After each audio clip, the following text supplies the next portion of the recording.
مشاهدينا الكرام، السلام عليكم ورحمة الله تعالى وبركاته. إذا كنت من المتابعين الجدد اضغط الآن على اشتراك وفعل الجرس ليصلك كل جديد واضغط على جيم، وشكرا لكم. مشاهدينا الكرام، السلام عليكم ورحمة الله تعالى وبركاته. مرحبا بكم في هذا الفيديو الجديد، وهو ضمن قائمة تطبيق اللغة الفرنسية. أي سنطبق في هذا الدرس لا كونجيغيزون، هنا المستوى المتوسط، الدرس 51. إذن في هذا الدرس سنفرق بين avoir و être ou être في المستقبل futur، avoir ou être في المستقبل. العديد منكم لا يستطيع أن يفرق بين j'aurai سيكون لدي و je serai سأكون. العديد منكم لا يستطيع أن يفرق بين هذا، أو لا يستطيع أن يعرف متى نستعمل j'aurai ومتى نستعمل je serai. إذن في هذا الدرس سأفرق بين avoir و être au futur، أي سأقوم بتصريف avoir و être au futur، وأيضا سأركب جمل، سأعطيكم أمثلة. المثال الأول: j'aurai 8 ans le mois prochain. J'aurai 8 ans le mois prochain. J'aurai 8 ans le mois prochain. J'aurai سيكون لدي 8 ans 8 سنوات. le mois الشهر prochain المقبل. إذن ما يهمنا في هذا الدرس هو j'aurai. j'aurai سيكون لدي. إذن عندما أريد أن أقول سيكون لدي سأقول j'aurai. إذن 8 ans 8 سنوات، le mois prochain الشهر المقبل، mois الشهر. إذن j'aurai يمكن أن أقول tu auras سيكون لديك. إذن قبل أن أمر إلى الأمثلة التالية سأقدم لكم la conjugaison du verbe avoir. la conjugaison du verbe avoir au futur، أي تصريف الفعل avoir إلى المستقبل. إذن j'aurai سيكون لدي، tu auras سيكون لديك، il aura سيكون لديه، nous aurons سيكون لدينا، vous aurez سيكون لديكم، ils auront سيكون لديهم. إذن لاحظوا أن or لم تتغير. إذن بسيط جدا أن نقوم بتصريف فعل مثلا إلى le futur simple، إلى المستقبل البسيط. فقط AI AS AONS EZ ONT، وهي القاعدة العامة. إذن سأمر الآن إلى الأمثلة. الآن سأستعمل tu auras، استعملت j'aurai. الآن سأستعمل tu auras le même pantalon. tu auras le même pantalon. سيكون لديك نفس السراويل. tu auras le même pantalon سيكون لديك نفس السراويل. tu auras سيكون لديك le même pantalon نفس السراويل. إذن دائما إذا استعملت الفعل avoir فهنا أتكلم عن سيكون لدي. إذا تكلمت عن الفيتور j'aurai سيكون لدي، tu auras سيكون لديك. إذن tu auras le même pantalon سيكون لديك نفس السروال، pantalon واحد. الآن سأمر إلى il أو elle. مثلا elle aura une nouvelle voiture. Elle aura une nouvelle voiture. Elle aura سيكون لديها une nouvelle voiture سيارة جديدة أو الجديدة السيارة الجديدة ولكن سنقول سيارة جديدة ويمكن نقول السيارة الجديدة إذن سيكون لديها سيارة جديدة il aura une nouvelle voiture elle aura une nouvelle أي nouvelle جديدة voiture سيارة إذن elle aura une nouvelle voiture سيكون لديها سيارة جديدة elle aura une nouvelle voiture أو يمكن أن نقول il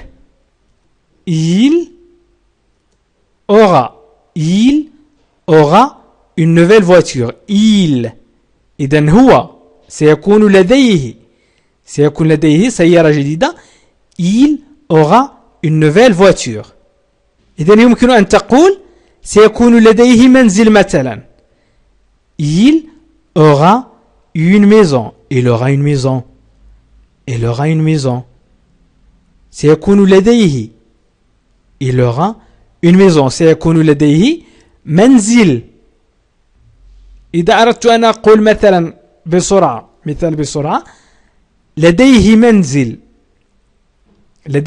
الآن سنقول il a une maison ولكن إذا أردت أن أقول سيكون لديه منزل نقول il aura une maison إذن il aura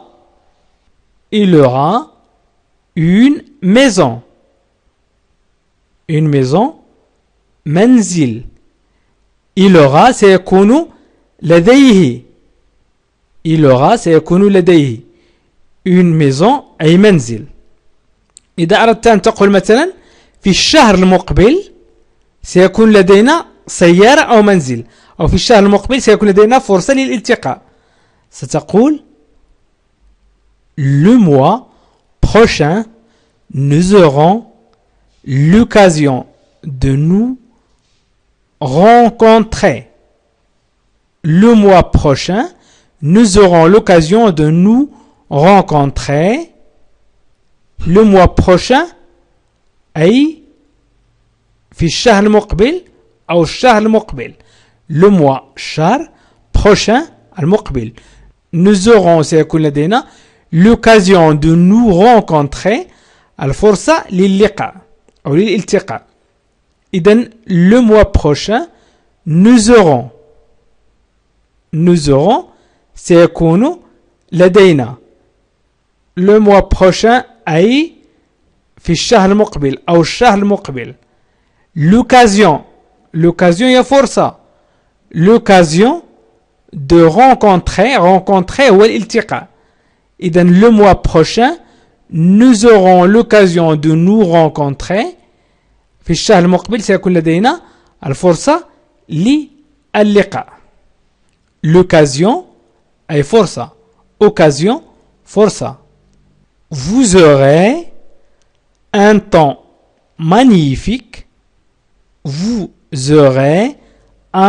magnifique سيكون لديكم وقت رائع vous aurons un temps magnifique سيكون لديكم وقت رائع vous aurons أي سيكون لديكم سيكون لديكم un temps magnifique أي وقت رائع temps le temps والوقت magnifique رائع vous aurez un temps magnifique سيكون لديكم وقت رائع vous aurez سيكون لديكم إذا أردنا أن نقول سيكون لهم مكافأة وسيكون لديهم مكافأة ils auront une récompense إذن ils auront une récompense سيكون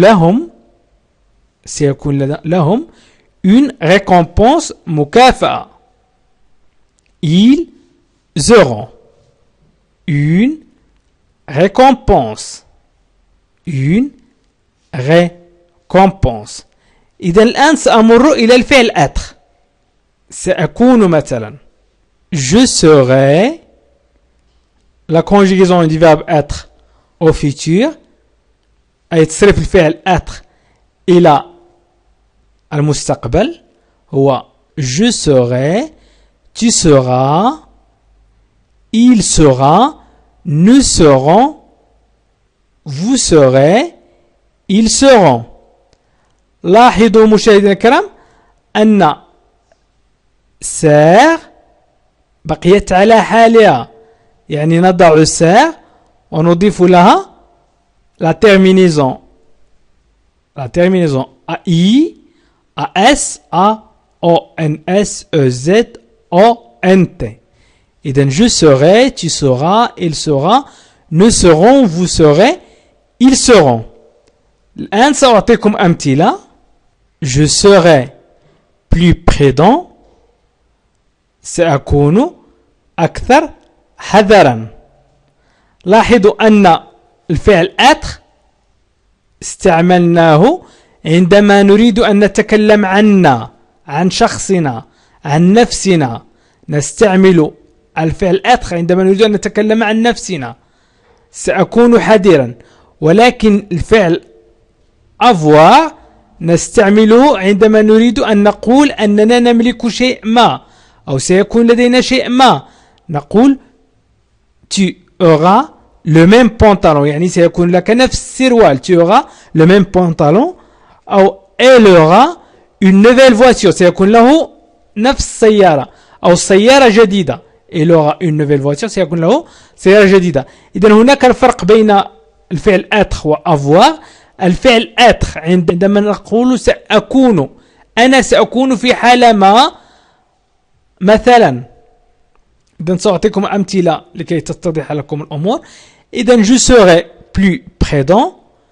je serai سأكون plus أي أكثر prudent حذرا. je serai plus prudent أي أكثر حذرا. je serai plus prudent. سأكون. الآن سأمر إلى المثال الثاني. مثلا je serai content، أنا سأكون سعيد أي حالتي. مثلا كيف سأكون؟ je serai content. je serai content سأكون سعيدا. je serai content سأكون سعيدا. إذن je serai سأكون، je serai سأكون content سعيد. content سعيد. je serai content سأكون سعيد. الآن سأمر إلى tu seras. سوف تكون على متن الطائرة مثلا أو على متن السيارة. إذن tu seras dans l'avion. tu seras dans l'avion سوف تكون على متن الطائرة. tu seras dans l'avion سوف تكون على متن الطائرة. إذن tu seras سوف تكون أنت أو سوف تكونين أنت dans l'avion في الطائرة أو على متن الطائرة. في اللغة العربية لا نقول في الطائرة، نقول على متن الطائرة.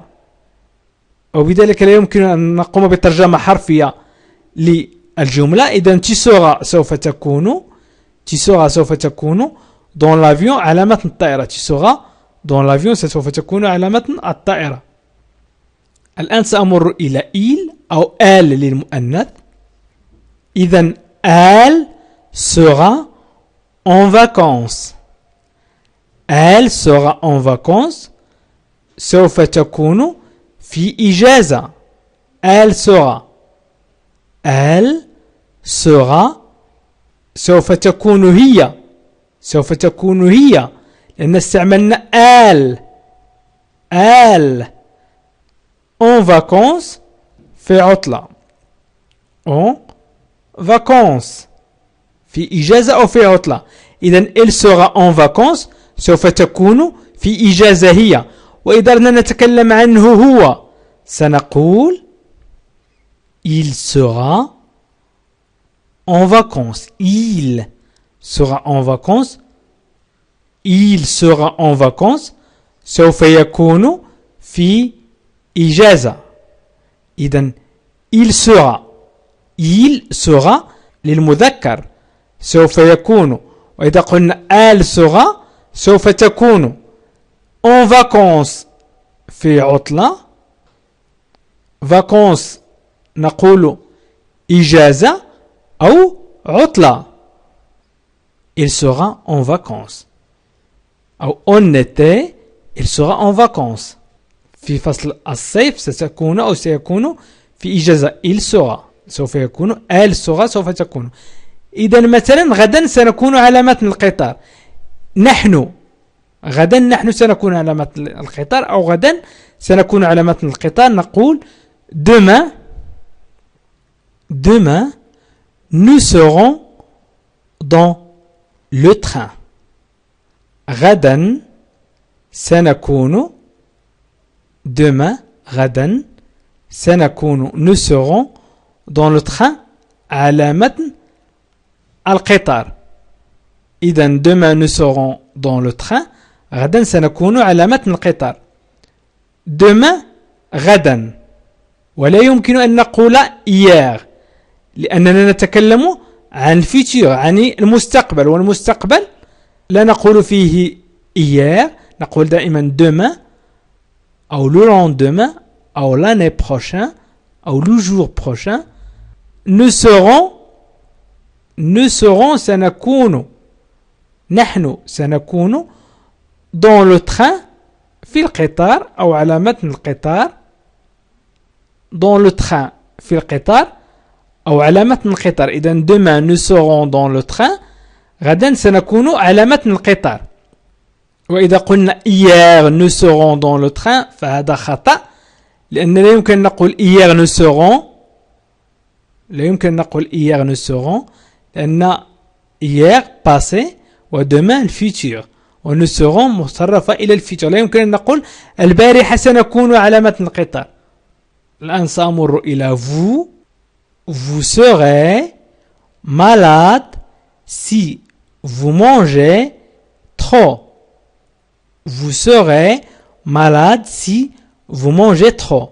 vous serez سوف تكون malade مريضا si إذا vous mangez أكلتم trop الكثير. إذن vous serez malade si vous mangez trop. vous serez malade مريضين سوف تكونوا مرضى. لست أدري أن نقول مرضى أو مريضين. يمكنكم أن تقوم بتصحيح الكلمة. مجموع مرضى أظن أن سوف تكون مرضى. وأنتم اكتبوا في التعليق وجزاكم الله خيرا الكلمة الصحيحة. si إذا vous mangez trop أكلتم الكثير. vous mangez trop إذا أكلتم الكثير أو إذا قلنا vous mangez trop أكلتم الكثير. إذن vous serez malade si vous mangez trop. vous serez malade si vous mangez trop. سوف تكونون مرضى إذا أكلتم الكثير. الآن سأمر إلى الجمع. مثلا سأستعمل demain les enfants seront à l'école. demain les enfants seront à l'école. demain غدا les enfants الأطفال seront سيكونون à l'école في المدرسة. إذن demain les enfants seront à l'école غدا الأطفال سيكونون في المدرسة. قلنا demain غدا.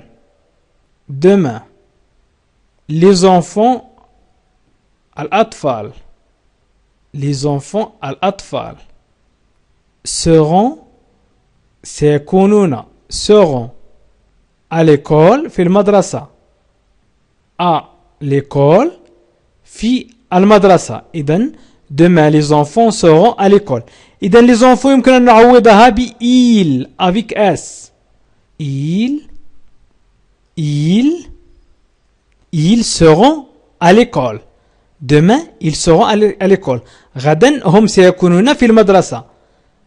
Demain ils seront à l'école. إذا مشاهدينا الكرام الفرق الآن اتضح الفرق. هنا تكلمنا وقلنا je serai سأكون je serai سأكون je serai plus prudent. وهنا قلنا j'aurai 8 ans j'aurai 8 ans سيكون لدي 8 سنوات و je serai prudent. وأيضا قلنا tu auras سيكون لديك le même pantalon أي ستملك سيكون لديك أو ستملك نفس السروال. elle aura une nouvelle voiture سيملك سيارة جديدة أو سيكون لديه سيارة جديدة. سيملك سيارة جديدة أو سيكون لديه سيارة جديدة. هنا il aura une maison سيكون لديه منزل أو سيملك منزل. إذن في avoir نقول دائما أننا سنملك شيء أو سيكون لدينا شيء أو سنحصل على شيء. وفي être نتكلم عن أننا سنكون في حالة ما أو سنكون بهيئة ما. j'aurai plus prudent سأكون أكثر حذر. j'aurai content سأكون سعيدا. tu seras dans l'avion سوف تكون على متن طائرة يعني ستكون دائما ستكون أو سوف تكون. إذا مشاهدينا الكرام أظن أن الفرق بين être و avoir au futur أي في الحاضر مصرفين إلى الحاضر هو جلي الآن أو اتضح لكم الآن. أطلب منكم فقط مشاهدينا الكرام أنا أحاول أن أعد دروس في المستوى أحاول أن أبسط قدر المستطاع. أطلب منكم أن تشجعوا قناتكم. شجعوا هذه القناة فهي قناتنا جميعا ونقرأ فيها جميعا على الاستمرارية. وهذا بالضغط على بارتاجي أسفل الفيديو أو مشاركة بارتاجي أو مشاركة وشارك الفيديو عبر الفيسبوك الخاص بك أو مجموعة الفيسبوك أو الواتساب أو تويتر أو أي مكان يمكن أن تضع فيه هذا الفيديو ويكون خاص بالتعليم مثلا أو خاص بأشياء تعليمية. وشكرا لكم مشاهدينا الكرام وإلى لقاء آخر في فيديو آخر إن شاء الله. مشاهدينا الكرام السلام عليكم ورحمة الله تعالى وبركاته. مرحبا بكم في قناتكم لا لونغ فرانسيز. من أراد مشاهدة برنامج تعلم اللغة الفرنسية في 3 أشهر فلينزل إلى أسفل الفيديو وليضغط على لا لونغ فرانسيز وسيجد جميع قوائم تعلم اللغة الفرنسية للمبتدئين. إذا كنت من المتابعين الجدد اضغط الآن على اشتراك وفعل الجرس ليصلك كل جديد واضغط على جيم وشكرا لكم.